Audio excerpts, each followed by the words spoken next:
شروع اللہ کا نام لے کر جو بڑا مہربان نہایت رحم والا ہے۔ طاسین، یہ قرآن یعنی کتاب روشن کی آیتیں ہیں، مومنوں کے لیے ہدایت اور بشارت ہے، وہ جو نماز پڑھتے اور زکوٰۃ دیتی ہیں اور وہ آخرت کا بھی یقین رکھتے ہیں۔ جو لوگ آخرت پر ایمان نہیں رکھتے، ہم نے ان کے اعمال ان کے لیے آراستہ کر دیے ہیں تو وہ بھٹکتے پھر رہے ہیں۔ یہی لوگ ہیں جن کے لیے برا عذاب ہے اور وہ آخرت میں بھی بہت نقصان اٹھانے والے ہیں۔ اور تم کو یہ قرآن اس حکیم و علیم کی طرف سے عطا کیا جاتا ہے۔ جب موسیٰ نے اپنے گھر والوں سے کہا کہ میں نے آگ دیکھی ہے، میں وہاں سے رستے کا پتہ لاتا ہوں یا کوئی شعلہ یعنی ایک انگارہ تمہارے پاس لاتا ہوں تاکہ تم آگ تاپو۔ جب موسیٰ اس کے پاس آئے تو ندا آئی کہ وہ جو آگ میں تجلی دکھاتا ہے بابرکت ہے، اور وہ جو آگ کے ارد گرد ہے، اور اللہ جو تمام عالم کا پروردگار ہے پاک ہے۔ اے موسیٰ، میں اللہ ہوں، عزت والا، حکمت والا، اور اپنی لاٹھی ڈال دو۔ سو جب اسے دیکھا تو اس طرح حرکت کر رہی تھی گویا سانپ ہے، تو پیٹ پھیر کر بھاگے اور پیچھے مڑ کر نہ دیکھا۔ فرمایا، اے موسیٰ ڈرو مت، میرے پاس پیغمبر ڈرا نہیں کرتے۔ ہاں، جس نے ظلم کیا پھر برائی کے بعد اسے نیکی سے بدل دیا تو میں بخشنے والا مہربان ہوں۔ اور اپنا ہاتھ اپنے گریبان میں ڈالو، بے عیب سفید و روشن نکلے گا۔ ان 2 معجزوں کے ساتھ جو 9 معجزوں میں داخل ہیں فرعون اور اس کی قوم کے پاس جاؤ کہ وہ بدکردار لوگ ہیں۔ پھر جب ان کے پاس ہماری روشن نشانیاں پہنچیں تو کہنے لگے یہ کھلا جادو ہے، اور بے انصافی اور غرور سے ان کو ماننے سے انکار کیا، جبکہ ان کے دل ان کو مان چکے تھے۔ سو دیکھ لو کہ فساد کرنے والوں کا انجام کیسا ہوا۔ اور ہم نے داؤد اور سلیمان کو علم بخشا، اور انہوں نے کہا کہ اللہ کا شکر ہے جس نے ہمیں اپنے بہت سے مومن بندوں پر فضیلت دی۔ اور سلیمان داؤد کے قائم مقام ہوئے اور کہنے لگے کہ لوگوں، ہمیں اللہ کی طرف سے پرندوں کی بولی سکھائی گئی ہے اور ہر چیز عنایت فرمائی گئی ہے، بے شک یہ اس کا خاص فضل ہے۔ اور سلیمان کے لیے جنوں اور انسانوں اور پرندوں کے لشکر جمع کیے گئے اور پھر ان کی جماعتیں بنائی گئیں، یہاں تک کہ جب چیونٹیوں کے میدان میں پہنچے تو ایک چیونٹی نے کہا کہ چیونٹیوں، اپنے اپنے بلوں میں داخل ہو جاؤ، ایسا نہ ہو کہ سلیمان اور اس کے لشکر تم کو کچل ڈالیں اور ان کو خبر بھی نہ ہو۔ تو وہ اس کی بات سے ہنس پڑے اور کہنے لگے کہ اے پروردگار، مجھے توفیق عنایت کر کہ جو احسان تو نے مجھ پر اور میرے ماں باپ پر کیے ہیں ان کا شکر کروں اور ایسے نیک کام کروں کہ تو ان سے خوش ہو جائے، اور مجھے اپنی رحمت سے اپنے نیک بندوں میں داخل فرما۔ اور جب انہوں نے پرندوں کا جائزہ لیا تو کہنے لگے کیا سبب ہے مجھے ہدہد نظر نہیں آتا؟ کیا کہیں غائب ہو گیا ہے؟ میں اسے سخت سزا دوں گا یا ذبح کر ڈالوں گا یا میرے سامنے اپنی بے قصوری کی واضح دلیل پیش کرے۔ ابھی تھوڑی ہی دیر ہوئی تھی کہ ہدہد آ موجود ہوا اور کہنے لگا کہ مجھے ایک ایسی چیز معلوم ہوئی ہے جس کی آپ کو خبر نہیں، اور میں آپ کے پاس ملک سبا سے ایک یقینی خبر لے کر آیا ہوں۔ میں نے ایک عورت دیکھی کہ ان لوگوں پر حکومت کرتی ہے اور ہر چیز اسے میسر ہے، اور اس کا ایک شاندار تخت ہے۔ میں نے دیکھا کہ وہ اور اس کی قوم اللہ کو چھوڑ کر آفتاب کو سجدہ کرتے ہیں، اور شیطان نے ان کے اعمال انہیں آراستہ کر دکھائے ہیں اور ان کو رستے سے روک رکھا ہے، پس وہ رستے پر نہیں آتے اور نہیں سمجھتے ہیں کہ اللہ کو جو آسمانوں اور زمین میں چھپی چیزوں کو ظاہر کر دیتا اور تمہارے پوشیدہ اور ظاہر اعمال کو جانتا ہے، کیوں سجدہ نہ کریں؟ اللہ کے سوا کوئی عبادت کے لائق نہیں، وہی عرش عظیم کا مالک ہے۔ سلیمان نے کہا اچھا، ہم دیکھیں گے تو نے سچ کہا ہے یا تو جھوٹا ہے۔ یہ میرا خط لے جا اور اسے ان کی طرف ڈال دے، پھر ان کے پاس سے ہٹ جانا اور دیکھنا کہ وہ کیا جواب دیتی ہیں۔ ملکہ نے کہا کہ دربار والوں، مجھ تک ایک نامہ گرامی پہنچایا گیا ہے، وہ سلیمان کی طرف سے ہے، اور مضمون یہ ہے کہ شروع اللہ کا نام لے کر جو بڑا مہربان نہایت رحم والا ہے، بعد اس کے یہ کہ مجھ سے سرکشی نہ کرو اور مطیع و فرما بردار ہو کر میرے پاس چلے آؤ۔ خط سنا کر کہنے لگی کہ اے اہل دربار، میرے اس معاملے میں مجھے مشورہ دو، جب تک کہ تم حاضر نہ ہو اور صلاح نہ دو میں کسی کام کا فیصلہ نہیں کیا کرتی۔ وہ بولے کہ ہم بڑے زوراور اور سخت جنگجو ہیں، اور حکم آپ کے اختیار میں ہے، تو جو حکم دیجیے گا اس کے انجام پر نظر کر لیجئے گا۔ اس نے کہا کہ بادشاہ جب کسی شہر میں داخل ہوتے ہیں تو اس کو تباہ کر دیتے ہیں اور وہاں کے عزت والوں کو ذلیل کر دیا کرتے ہیں، اور اسی طرح یہ بھی کریں گے۔ اور میں ان کی طرف کچھ تحفہ بھیجتی ہوں اور دیکھتی ہوں کہ قاصد کیا جواب لاتے ہیں۔ پس جب قاصد سلیمان کے پاس پہنچا تو سلیمان نے کہا، کیا تم مجھے مال سے مدد دینا چاہتے ہو؟ سو جو کچھ اللہ نے مجھے عطا فرمایا ہے وہ اس سے کہیں بہتر ہے جو تمہیں دیا ہے۔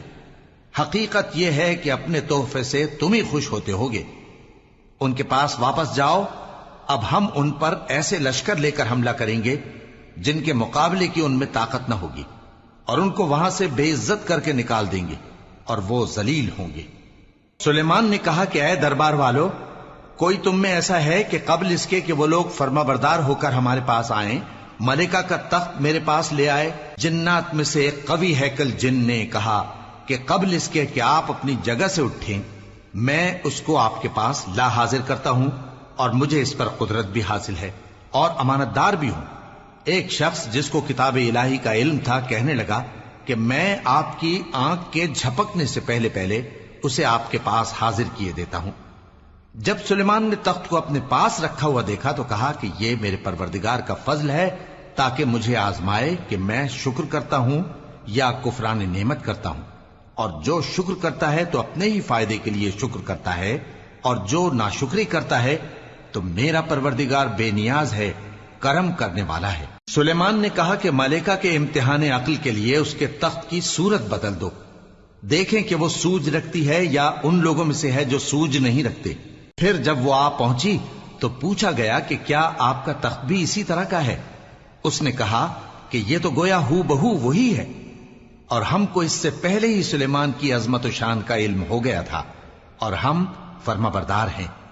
اور وہ جو اللہ کے سوا دوسروں کی پرستش کرتی تھی، سلیمان نے اس کو اس سے منع کیا کہ وہ کافروں میں سے تھی۔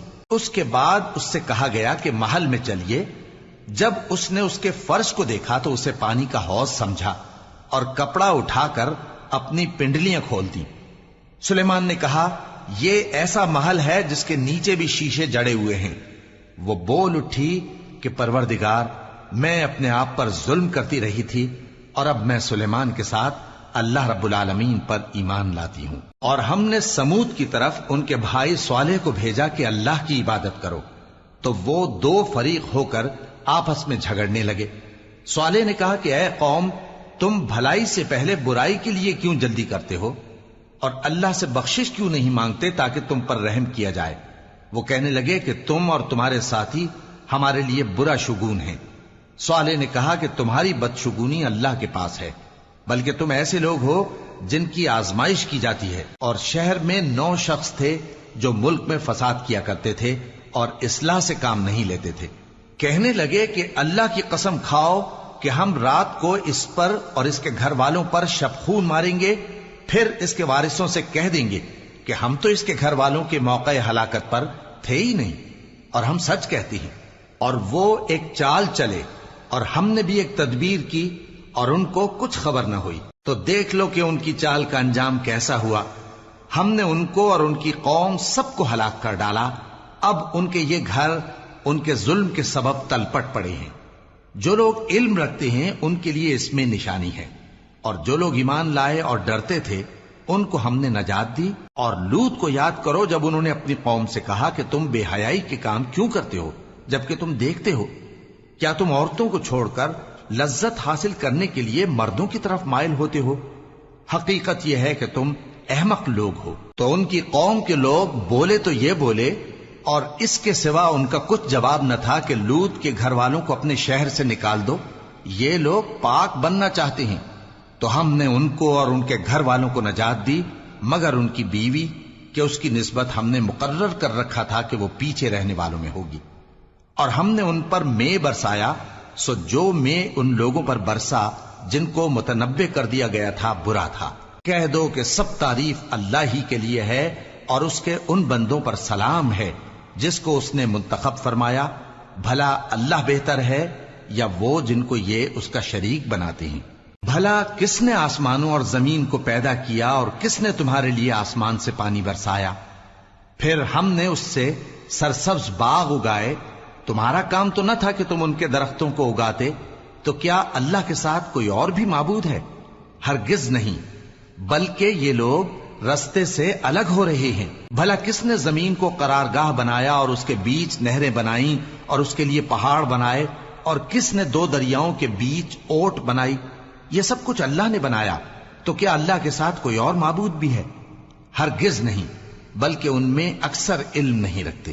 بھلا کون بے قرار کی التجا قبول کرتا ہے جب وہ اس سے دعا کرتا ہے، اور کون اس کی تکلیف کو دور کرتا ہے، اور کون تم کو زمین میں اگلوں کا جانشین بناتا ہے؟ یہ سب کچھ اللہ کرتا ہے، تو کیا اللہ کے ساتھ کوئی اور معبود بھی ہے؟ ہرگز نہیں، مگر تم بہت کم غور کرتے ہو۔ بھلا کون تم کو جنگل اور دریا کے اندھیروں میں رستہ بتاتا، اور کون ہواؤں کو اپنی رحمت کے آگے خوشخبری بنا کر بھیجتا ہے؟ یہ سب کچھ اللہ کرتا ہے، تو کیا اللہ کے ساتھ کوئی اور معبود بھی ہے؟ ہرگز نہیں۔ یہ لوگ جو شرک کرتے ہیں، اللہ کی شان اس سے بلند ہے۔ بھلا کون خلقت کو پہلی بار پیدا کرتا پھر اس کو دوبارہ پیدا کرے گا؟ اور کون تم کو آسمان اور زمین سے رزق دیتا ہے؟ یہ سب کچھ اللہ کرتا ہے، تو کیا اللہ کے ساتھ کوئی اور معبود بھی ہے؟ ہرگز نہیں۔ کہہ دو کہ مشرکو، اگر تم سچے ہو تو دلیل پیش کرو۔ کہہ دو کہ جو لوگ آسمانوں اور زمین میں ہیں اللہ کے سوا غیب کی باتیں نہیں جانتے، اور نہ یہ جانتے ہیں کہ کب زندہ کر کے اٹھائے جائیں گے، بلکہ آخرت کے بارے میں ان کا علم ختم ہو چکا ہے، بلکہ یہ اس کی طرف سے شک میں ہیں، بلکہ یہ اس سے اندھے ہو رہے ہیں۔ اور جو لوگ کافر ہیں کہتے ہیں کہ جب ہم اور ہمارے باپ دادا مٹی ہو جائیں گے تو کیا ہم پھر قبروں سے نکالے جائیں گے؟ یہ وعدہ ہم سے اور ہمارے باپ دادا سے پہلے سے ہوتا چلا آیا ہے، کہاں کا اٹھنا اور کیسی قیامت؟ یہ تو صرف پہلے لوگوں کی کہانیاں ہیں۔ کہہ دو کہ ملک میں چلو پھرو، پھر دیکھو کہ گناہگاروں کا انجام کیا ہوا ہے، اور ان کے حال پر غم نہ کرنا، اور نہ ان چالوں سے جو یہ کر رہے ہیں تنگ دل ہونا۔ اور کہتے ہیں کہ اگر تم سچے ہو تو یہ وعدہ کب پورا ہوگا؟ کہہ دو کہ جس عذاب کے لیے تم جلدی کر رہے ہو شاید اس میں سے کچھ تمہارے نزدیک آ پہنچا ہو، اور تمہارا پروردگار تو لوگوں پر فضل کرنے والا ہے، لیکن ان میں سے اکثر شکر نہیں کرتے۔ اور جو باتیں ان کے سینوں میں پوشیدہ ہوتی ہیں اور جو کام وہ ظاہر کرتے ہیں، تمہارا پروردگار ان سب کو جانتا ہے۔ اور آسمانوں اور زمین میں کوئی پوشیدہ چیز نہیں ہے مگر یہ کہ وہ ایک کتاب روشن میں لکھی ہوئی ہے۔ بے شک یہ قرآن بنی اسرائیل کے سامنے اکثر باتیں جن میں وہ اختلاف کرتے ہیں بیان کر دیتا ہے، اور بے شک یہ مومنوں کے لیے ہدایت اور رحمت ہے۔ تمہارا پروردگار قیامت کے روز ان میں اپنے حکم سے فیصلہ کر دے گا، اور وہ غالب ہے، علم والا ہے۔ تو اللہ پر بھروسہ رکھو، تم تو صاف حق پر ہو۔ کچھ شک نہیں کہ تم مردوں کو بات نہیں سنا سکتے، اور نہ بہروں کو جبکہ وہ پیٹ پھیر لیں آواز سنا سکتے ہو، اور نہ اندھوں کو گمراہی سے نکال کر رستہ دکھا سکتے ہو۔ تم تو انہی کو سنا سکتے ہو جو ہماری آیتوں پر ایمان لاتے ہیں، پھر وہ فرما بردار ہو جاتے ہیں، اور جب ان کے بارے میں عذاب کا وعدہ پورا ہوگا تو ہم ان کے لیے زمین میں سے ایک جانور نکالیں گے جو ان سے باتیں کرے گا۔ یہ ہم اس لیے کریں گے کہ لوگ ہماری آیتوں پر ایمان نہیں لاتے تھے۔ اور جس روز ہم ہر امت میں سے ایک بڑے گروہ کو جمع کریں گے جو ہماری آیتوں کی تکذیب کرتے تھے، پھر ان کی جماعت بندی کی جائے گی، یہاں تک کہ جب سب آ جائیں گے تو اللہ فرمائے گا کہ کیا تم نے میری آیتوں کو جھٹلا دیا تھا، حالانکہ تم نے اپنے علم سے ان کا احاطہ تو کیا ہی نہ تھا؟ بھلا تم کیا کرتے رہتے تھے؟ اور ان کے ظلم کے سبب ان کے حق میں وعدہ عذاب پورا ہو کر رہے گا تو وہ بول بھی نہ سکیں گے۔ کیا انہوں نے نہیں دیکھا کہ ہم نے رات کو اس لیے بنایا ہے کہ اس میں آرام کریں، اور دن کو روشن بنایا ہے کہ اس میں کام کریں؟ بے شک اس میں مومن لوگوں کے لیے نشانیاں ہیں۔ اور جس روز سور پھونکا جائے گا تو جو لوگ آسمانوں میں اور جو زمین میں ہیں سب گھبرا اٹھیں گے مگر وہ جسے اللہ چاہے، اور سب اس کے پاس عاجز ہو کر چلے آئیں گے۔ اور تم پہاڑوں کو دیکھتے ہو تو خیال کرتے ہو کہ مضبوط جمے ہوئے ہیں، مگر وہ اس روز اس طرح اڑتے پھریں گے جیسے بادل۔ یہ اللہ کی کاریگری ہے جس نے ہر چیز کو مضبوط بنایا، بے شک وہ تمہارے سب افعال سے باخبر ہے۔ جو شخص نیکی لے کر آئے گا تو اس کے لیے اس سے بہتر بدلہ تیار ہے، اور ایسے لوگ اس روز گھبراہٹ سے بے خوف ہوں گے، اور جو برائی لے کر آئے گا تو ایسے لوگ